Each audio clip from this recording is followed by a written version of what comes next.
Hello, नमस्कार दोस्तों। कैसे हैं? उम्मीद करते हैं कि अच्छे होंगे। आज हम इस वीडियो में बात करेंगे कि भारत सरकार द्वारा जो एनसीएल होता है उसको कैसे अप्लाई करेंगे, जिसको सेंट्रल लेवल एनसीएल भी बोला जाता है। उसी का अप्लाई करने का स्टेप बाय स्टेप प्रोसेस इस वीडियो में बताएंगे। तो आइए बिना टाइम गवाए वीडियो को शुरू करते हैं। सबसे पहले आपको गूगल क्रोम ओपन करना है और गूगल क्रोम ओपन करने के बाद इसके सर्च बार में आपको टाइप करना है आरटीपीएस। आरटीपीएस सर्च टाइप करके और सर्च सर्च करने के बाद आपके सामने एक नंबर पे ही जो है इसका ऑफिशियल साइट शो होगा। उस पर क्लिक करें और क्लिक करने के बाद आपको ऑनलाइन आवेदन दे का एक टैब दिखाई देगा, जिसमें आपको समान प्रशासन विभाग पे क्लिक करना होता है। उसके बाद नीचे आइएगा तो यहाँ पे नॉन क्रीमी लेयर प्रमाण पत्र का निर्गमन केंद्र सरकार के परियोजना अर्थ का एक ऑप्शन दिखाई देगा, इस पे क्लिक करना है। इस पे क्लिक करने के बाद आपको 3 दिखाई देगा। इसमें 3 स्तर से इसका अप्लाई होता है: अंचल स्तर, अनुमंडल स्तर और जिला स्तर। तो सबसे पहले आपको अंचल स्तर से बनाना होता है, उसके बाद अनुमंडल, फिर जिला से। तो सबसे पहले अंचल स्तर से बनाने के लिए अंचल स्तर पे क्लिक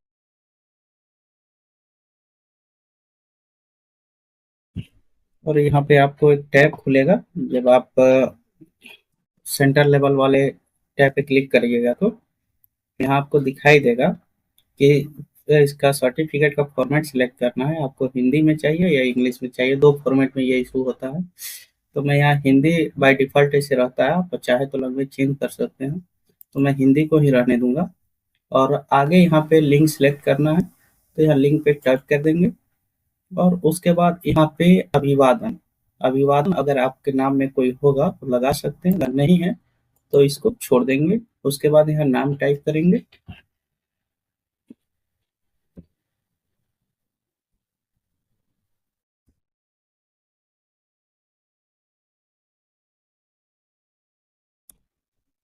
नाम टाइप करने के बाद जैसे ही स्पेस क्लिक करिएगा ऑटोमेटिकली हिंदी में हो। उसके बाद यहाँ से डेट ऑफ बर्थ सिलेक्ट करेंगे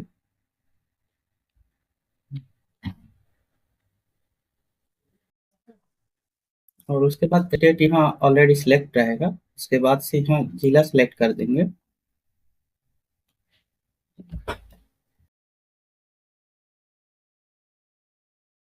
जिला के बाद से यहाँ अनुमंडल सिलेक्ट करना है।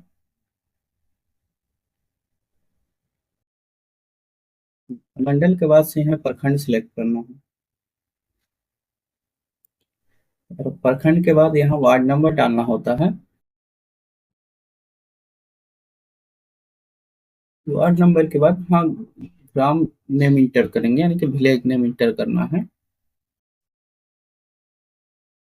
यहाँ पे आपको दिखा दें कि यहाँ जैसे मैं इंग्लिश में नाम टाइप किया हूँ गांव का, तो यहाँ पे हिंदी ऑटोमेटिक होता है ये। तो हिंदी में होने के बाद यहाँ पे सही नहीं दिखा रहा है, इसलिए मैं इसको गूगल हिंदी इनपुट से जाके यहाँ से कॉपी करके पेस्ट करूंगा। तो यहाँ से भी आप चेंज कर सकते हैं या फिर यहाँ से भी आपको कर सकते हैं। बारी बारी एक एक मिटा मिटा करना है, लेकिन यहाँ से आपको टाइम लगता है, इसलिए यहाँ से करिएगा तो जल्दी हो जाएगा।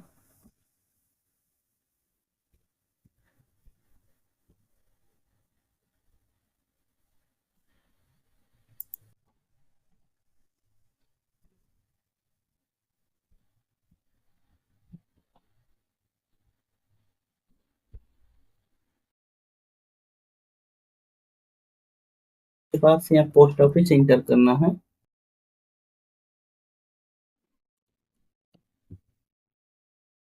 पोस्ट ऑफिस के बाद से पिन कोड इंटर करना होता है।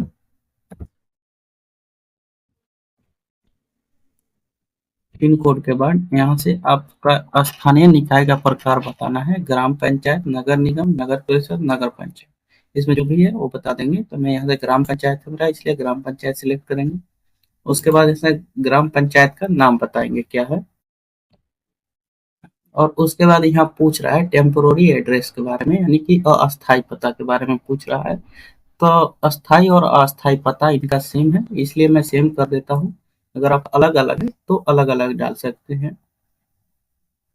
उसके बाद नीचे आएंगे तो यहाँ आने के बाद आपसे रिलीजन पूछ रहा है क्या है, तो आपका जो भी रिलीजन है आप डाल देंगे। यहाँ से आपको कैटेगरी सिलेक्ट करके अन्य पिछड़ा वर्ग पे क्लिक करना है और उसके बाद यहाँ से जाति सिलेक्ट करना है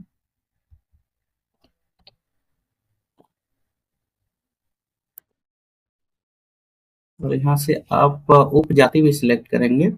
जाति सिलेक्ट करने के बाद अगर आपका कोई उपजाति हो तो ऑटोमेटिक इसमें आ जाता है, अगर नहीं आता है तो आप छोड़ देंगे उसको।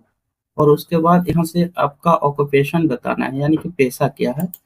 तो यहाँ चलिए छात्र का मैं अभी अप्लाई कर रहा हूँ, इसलिए छात्र कर दे रहा हूँ। आप इसमें जो भी शो हो रहा है, आप जिस भी से आप बिलोंग करते हैं वो सिलेक्ट कर सकते हैं। मैं छात्र सिलेक्ट कर दे रहा हूँ। उसके बाद यहाँ फादर नेम इंटर करना है, ये फादर नेम इंटर कर देते हैं।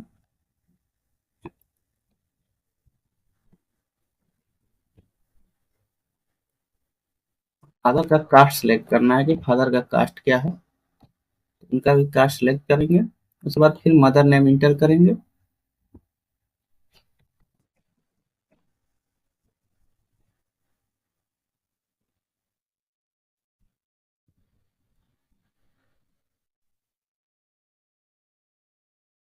इससे आवेदक का फोटो अपलोड करना होता है, ये जहाँ भी आप फाइल में सेव करके रखे हैं उसको सिलेक्ट करके अपलोड कर देंगे।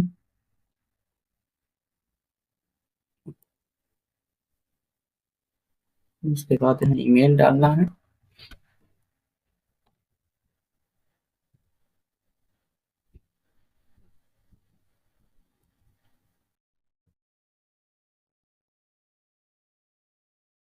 ईमेल के बाद नीचे मोबाइल नंबर इंटर करेंगे।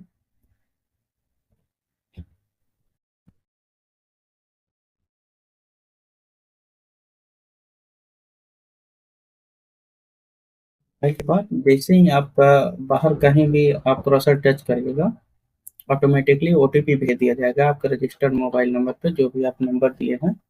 तो उसको ओटीपी को ध्यानपूर्वक डालना है।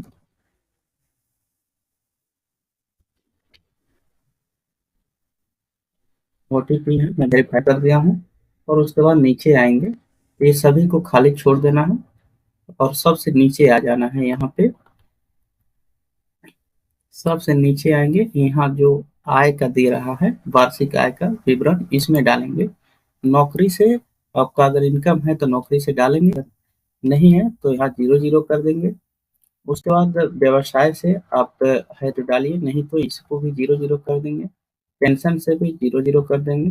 उसके बाद कृषि से जो भी आपका आय बना हुआ है देख लेंगे किस प्रकार से है, उस हिसाब से आप डाल दीजिएगा। मेरा आय कृषि से है, इसलिए मैं कृषि से डाल दे रहा हूँ।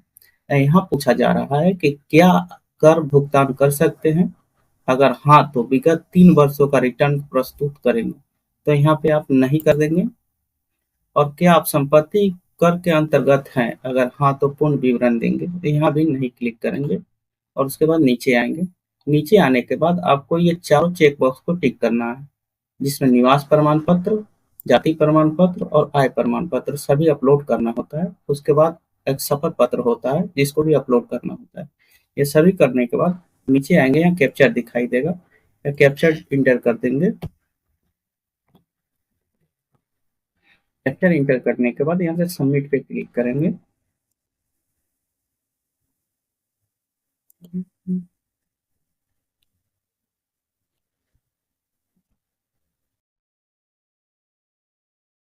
यहाँ पे थाना सिलेक्ट करना छूट गया था, जिसके कारण आगे नहीं बढ़ा है।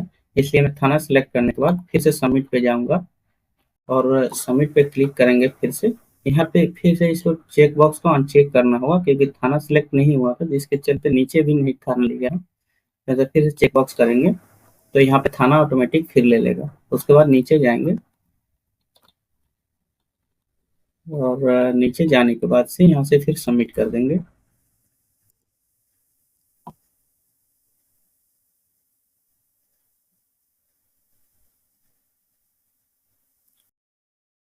सबमिट के बाद आपके सामने एक प्रीव्यू खुल जाएगा, जो भी आप डिटेल दिए हैं वो सभी मिला लेंगे। इसमें कोई गलती तो नहीं है, अगर कुछ गलती है तो पीछे जाके आप एडिट कर सकते हैं। अगर सब सही है तो आगे फिर सबमिट कर देंगे। चलिए मैं मिला लेता हूँ सभी चीजें।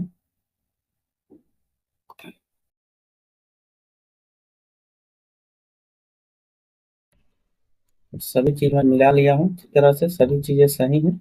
उसके बाद से नीचे आ जाएंगे और नीचे आने के बाद यहाँ देखिएगा कि अगर कुछ गलती हो तो यहाँ एडिट क्लिक करेंगे, अगर कुछ गलती नहीं है तो अटैच एनेक्सियोर पे क्लिक करेंगे और उसके बाद से यहाँ पे आपको कास्ट सर्टिफिकेट सबसे पहले अपलोड करना होता है। कास्ट सेलेक्ट करेंगे और ये पीडीएफ और जेपीजी दोनों फॉर्मेट में रहेगा चलेगा, लेकिन उसका साइज 200 केबी से कम होना चाहिए। ये मैं यहाँ कास्ट अपलोड कर देता हूँ। उसके बाद से रेसिडेंस यानी कि निवास प्रमाण पत्र अपलोड करना है। निवास पे क्लिक करेंगे, हम निवास अपलोड कर देंगे। फिर से यहाँ नीचे इनकम सर्टिफिकेट पूछा है, तो यानी कि आय प्रमाण पत्र अपलोड करना है, तो यहाँ पे आय अपलोड कर देंगे। उसके बाद यहाँ शपथ पत्र अपलोड करना है। ये शपथ पत्र आपको प्रिंट निकाल के इसको फिल करके फिर अपलोड करना होता है, इसलिए आप इसको प्रिंट निकाले बिना यहाँ फॉर्म नहीं डालिएगा, क्योंकि उस समय अपलोड करते वक्त इसको अपलोड करना है। तो चलिए मैं निकल के फिल कर लिया हूँ और फिर यहाँ से मैं चूज करूंगा जहाँ भी मैं सेव किया हूँ और यहाँ से इसको अपलोड कर देंगे। उसके बाद आपको एक डॉक्यूमेंट देना होता है इसमें, जो भी हो, इतना सारा डॉक्यूमेंट शो हो रहा है, इसमें से जो भी आपके पास है उसमें से कोई भी एक डॉक्यूमेंट चूज करेंगे। पहले मैं आधार कार्ड चूज कर देता हूँ, उसके बाद यहाँ से आधार सेलेक्ट कर लेंगे और सभी चीजें अपलोड होने के बाद यहाँ पे सेव एनेक्सियोर पे क्लिक कर देंगे।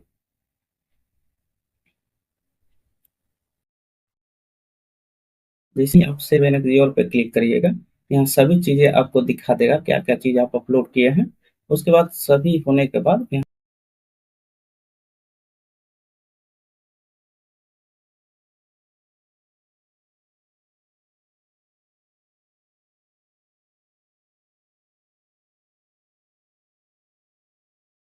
समय के बाद आपके सामने इसका जो है एक्नॉलेजमेंट शो हो जाएगा और एक्नॉलेजमेंट शो होने के बाद आप नीचे आकर इसको एक्सपोर्ट टू पीडीएफ पे क्लिक करेंगे और इस तरह से आपका अप्लाई का प्रक्रिया पूर्ण हो जाएगा। उम्मीद करते हैं कि कोई वीडियो समझ में आया हो। आपको किसी भी तरह का डाउट है तो कमेंट बॉक्स में जरूर बताएं और आपको वीडियो कैसा लगा कमेंट बॉक्स में बताएं और अपने दोस्तों को शेयर करें। धन्यवाद।